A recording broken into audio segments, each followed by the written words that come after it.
ಅವರವರ ಜಿಲ್ಲೆಗಳಿಗೆ ವರ್ಗ ಮಾಡಿ ICSE CBSE ಪರೀಕ್ಷೆಗಳಲ್ಲಿ ಕನ್ನಡವನ್ನು ಕಡೆಗಾಣಿಸಿದ್ದೀರಿ. ಕನ್ನಡವನ್ನು ಉಳಿಸಬೇಕು. ಹಂಪಿ ಕನ್ನಡ ವಿಶ್ವವಿದ್ಯಾಲಯಕ್ಕೆ ಅನುದಾನ ಕೊಟ್ಟಿಲ್ಲ.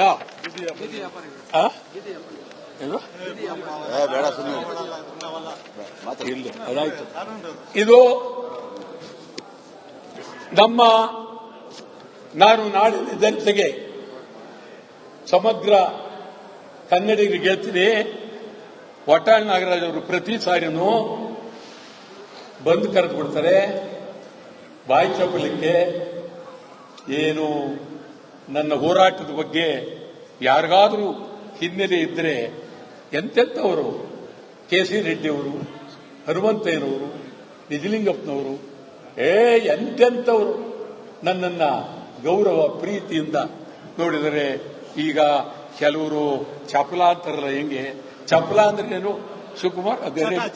ಚಟ ಅಂದ್ರೇನು? ಅಭ್ಯಾಸ ಅಂದ್ರೇನು? ಆಯ್ತಾ? ಈ ತರ ಮಾಡು. ನಾನು ಹೇಳ್ತೇನೆ, ಚಟ ಅಲ್ಲ, ನಿಜ. ನನಗೆ 67ರಲ್ಲಿ ನಿಜಲಿಂಗಪ್ಪನವರು ಡೆಪ್ಟಿ ಮಿನಿಸ್ಟರ್ ಮಾಡ್ತೀವಿ ಅಂದ್ರು. ಆಗಲೇ ನನಗೆ 25 ವರ್ಷ. ನಾನು ಒಳಗಡೆ ಅಸೆಂಬ್ಲಿ ಮೆಂಬರು. ತಮಗೆ ಹೇಳ್ತೀನಿ, ನಾನು ಬಂದ 25ನೇ ವರ್ಷದಲ್ಲಿ PV ಗಿರಿ ರಾಜ್ಯಪಾಲರು, ಕೋಡಿಹಳ್ಳಿ PV ಗಿರಿ ರಾಜ್ಯಪಾಲರು ಜಂಟಿ ಅಧಿವೇಶನ, ನಾನು ಒಳಗಡೆ ನಿಜಲಿಂಗಪ್ಪನವರ ಸರ್ಕಾರವನ್ನ ವಜಾ ಮಾಡಬೇಕು ಅಂತೇಳಿ ಆಗ 25 ವರ್ಷ ನಾನು ಆಗಲೇ ಕೂಗಿದೆ. ನಿಜಲಿಂಗಪ್ಪನವರು ಹೊರಗಡೆ ಬಂದು ನನ್ನ ವಿರುದ್ಧ ಕೂಗಿದ್ರು ಚಿಂತೆ ಇಲ್ಲ, ಈ ಧೈರ್ಯಕ್ಕೆ ಒಪ್ಪದೆ ಅಂತ ಹೇಳ್ಬಿಟ್ಟು ಶಬಾಸ್ಗಿರಿ ಕೊಟ್ಟರು. ಆವತ್ತು ನಾನೇನಾದರೂ ಉಪ ಮಂತ್ರಿಗೆ ಒಪ್ಪಿದರೆ, ನಾನು ನೀವು ಒಪ್ಪೋದು ಬಿಡೋದು ವಿಚಾರ ಬೇರೆ, ನಾನು ಮುಖ್ಯಮಂತ್ರಿ ಆಗ್ತಿದ್ದೆ. ಈಗಲೂ 2028ಕ್ಕೆ ನಾನು ಮುಖ್ಯಮಂತ್ರಿ ಆಗ್ತೀನಿ. ಅದರಲ್ಲೇನು ನೀವು ಯಾರು ಅನುಮಾನ ಪಟ್ಟು ಹೋಗಬೇಡಿ. 2028ಕ್ಕೆ ನಾನೇ ಮುಖ್ಯಮಂತ್ರಿ. ಗೋವಿಂದು ಮಂತ್ರಿ, ಶಿವರಾಮೇಗೌಡರು ಮಂತ್ರಿ, ಆ ಕಡೆ ಕುಮಾರ್ ಮಂತ್ರಿ, ನಮ್ಮ ಪ್ರವೀಣ್ ಕುಮಾರ್ ಶೆಟ್ಟಿ ಮಂತ್ರಿ, ಮತ್ತು ಮಂಜುನಾಥ್. ಏನ್ ನಗ್ತೀರ ನೀವು? ನಾನೇನು ಆಚೆ ಕೇಳ್ತಾ ಇದ್ದೀನ? ನಾನು ಯಾರು ಅಂತ ತಿಳ್ಕೊಂಡಿದ್ದೀನಿ? ನೀವು ಕಡ್ಲೆಕಾಯ್ತೇನು ತಿಳ್ಕೊಂಡಿದ್ದೀರಾ? ರೈತ ಸಂಘದ ಪರವಾಗಿ ಅವ್ರು ಒಪ್ಪೋದಾದ್ರೆ ಮಾತುಕತೆ ಆಡಿ ಅವ್ರು ತಗೊಳ್ತೀವಿ, ಇಲ್ಲದವರೆಗೆ ಹೇಳ್ತೀವಿ ಅಂತ ಅವ್ರು ಒಪ್ಪಿಸ್ತೀವಿ ಅವರ. ಆದ್ರಿಂದ ನಾವು ಆವತ್ತೇ ಕನ್ನಡ ಯುಗ, ಈ ನಾಡಿನಲ್ಲಿ ಕನ್ನಡ ಯುಗ. ಈಗ ಇದಕ್ಕಾಗಿ ನಾವೀಗಾಗಲೇ ನಾನು ಹಿರಿಯ ವಕೀಲರು, ಈ ರಾಜ್ಯದ ಅದ್ಭುತವಾದ ವಕೀಲರು ಪ್ರಮೀಳಾ ನೇಸರ್ಗಿಯವರನ್ನ ಭೇಟಿ ಮಾಡಿ ಸಂವಿಧಾನಬದ್ಧವಾಗಿ ಮುಂದೆ ಏನೇನು ಮಾಡಬೇಕು ಅಂತೇಳಿ ತೀರ್ಮಾನ, ಚರ್ಚೆ ಪ್ರಮೀಳಾ ನೇಸರ್ಗಿ ಹತ್ರ ಮಾಡಿದ್ದೀವಿ. ಗಿರೀಶ್ ಗೌಡ ನೇಸರ್ಗಿ ತಗೊಳ್ತೀವಿ, ಎದುರುಬೇಡ, ನಿನ್ನೂ ತಗೊಳ್ತೀನಿ ಮಂತ್ರಿ, ಯಾಕಂದ್ರೆ ಬಿಟ್ಟು ಹೋಗ್ಬೇಕು. ಆಯ್ತಾ? ಆಮೇಲೆ ಇಡೀ ಕರ್ನಾಟಕದಲ್ಲಿ ಎಲ್ಲ ಹೋರಾಟದ ಕನ್ನಡ ಪರ ಸಂಘಟನೆಗಳಿಗೆ, ಹಳ್ಳಿ ಇರಲಿ ಎಲ್ಲೇ ಇರಲಿ, ಒಂದೊಂದು ಸಂಘಟನೆಗೆ 10 ಲಕ್ಷ ರೂಪಾಯಿ, ಇಡೀ ಕರ್ನಾಟಕದ ಪ್ರೆಸ್ ಕ್ಲಬ್ಗಳಿಗೆ 1 ಕೋಟಿ ರೂಪಾಯಿ, ಬೆಂಗಳೂರು ಪ್ರೆಸ್ ಕ್ಲಬ್ಗೆ 2 ಕೋಟಿ ರೂಪಾಯಿ, ಪತ್ರಕರ್ತರಿಗೆ ವಿಶೇಷವಾದಂತ ಅನುದಾನ. ಅದೇ ಈ ನಗ್ತೀರ ನೀವು, ಖಂಡಿತ ಆಗ್ತೀನಿ ನೋಡಿ. ಹೌದೌದು, ನಾವು ಇಲ್ಲಿ ದಯಮಾಡಿ ನಾನು ಮುಖ್ಯಮಂತ್ರಿ ಆದರೆ ನೀರು ಬಿಡಲ್ಲ, ನಾನು ಮುಖ್ಯಮಂತ್ರಿ ಆದರೆ ನೀರು ಬಿಡಲ್ಲ, ನಾನು ಮುಖ್ಯಮಂತ್ರಿ ಆದರೆ ನೀರು ಬಿಡಲ್ಲ. ತೋಳಿ ಇದಾರು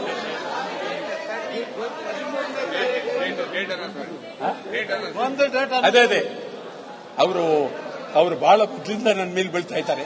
ಯಾಕೆ ಗೊತ್ತಿಲ್ಲ, ನಮಗೂ ಅವ್ರಿಗೂ ಪ್ರೀತಿ ಇದೆ, ಅದ್ರ ಮೇಲೆ ಬೀಳ್ತಾ ಇದ್ದಾರೆ. ಅದೇನು ಆತರವೋ ನನಗೆ ಗೊತ್ತಿಲ್ಲ.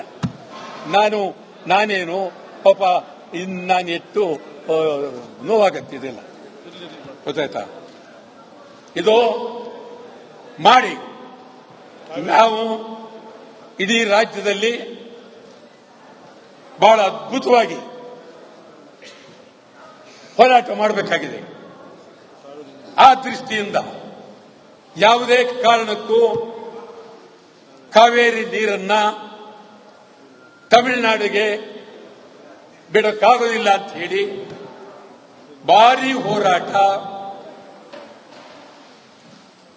ಮುಂದಿನ ತಿಂಗಳು 13ನೇ ತಾರೀಕು ಮುಂದಿನ ತಿಂಗಳು 13ನೇ ತಾರೀಕು ಗುರುವಾರ ಮುಂದಿನ ತಿಂಗಳು 13ನೇ ತಾರೀಕು ಬೆಳಗ್ಗೆ 6ರಿಂದ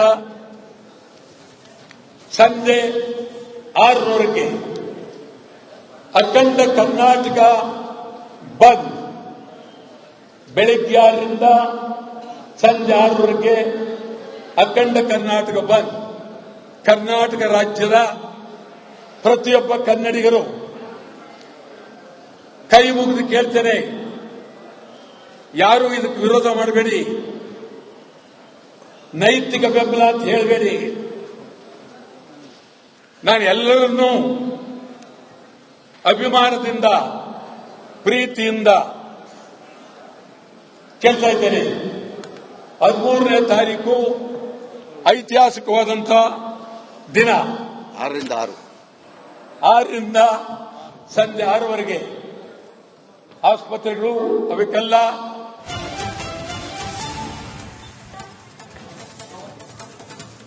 ನೋಡಿ, ಕನ್ನಡ ಪರ ಸಂಘಟನೆಗಳಿಂದ ಕರ್ನಾಟಕ ಬಂದ್ಗೆ ಘೋಷಣೆ ಮಾಡಲಾಗಿರೋದು. ವಾಟಾಳ್ ನಾಗರಾಜ್ ನೇತೃತ್ವದ ಸಭೆಯಲ್ಲಿ ಈ ತೀರ್ಮಾನ ಮಾಡಿರೋದು.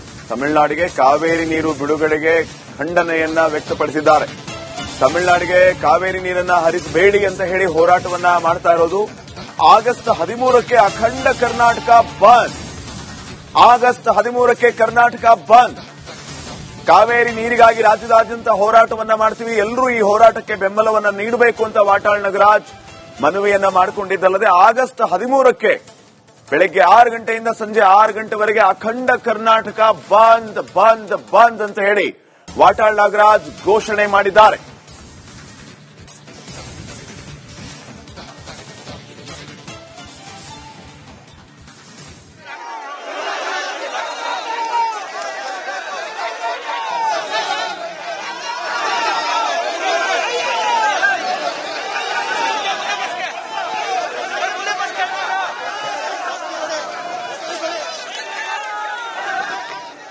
ಮಂಡ್ಯದಲ್ಲಿ ಬಿಜೆಪಿ ಕಡೆಯಿಂದಲೂ ಕೂಡ ಪ್ರತಿಭಟನೆಯನ್ನ ಮಾಡಲಾಗ್ತಾ ಇದೆ. ಹಾಗೆ ಅನೇಕ ರೈತಪರ ಸಂಘಟನೆ ಸದಸ್ಯರು, ರೈತರು, ಜನಸಾಮಾನ್ಯರು ಕೂಡ ಈ ಪ್ರತಿಭಟನೆಯಲ್ಲಿ ಭಾಗಿಯಾಗಿದ್ದಾರೆ. ವೃದ್ಧೆಯೊಬ್ಬರು ಕಾವೇರಿ ನದಿ ನೀರು ಹಂಚಿಕೆ ವಿಚಾರಕ್ಕೆ ಸಂಬಂಧಪಟ್ಟಂತೆ ತಮ್ಮ ಅಭಿಪ್ರಾಯವನ್ನ ರಿಪಬ್ಲಿಕ್ ಕನ್ನಡದ ಜೊತೆಯಲ್ಲಿ ಹಂಚಿಕೊಂಡಿದ್ದಾರೆ. ಗಮನಿಸೋಣ.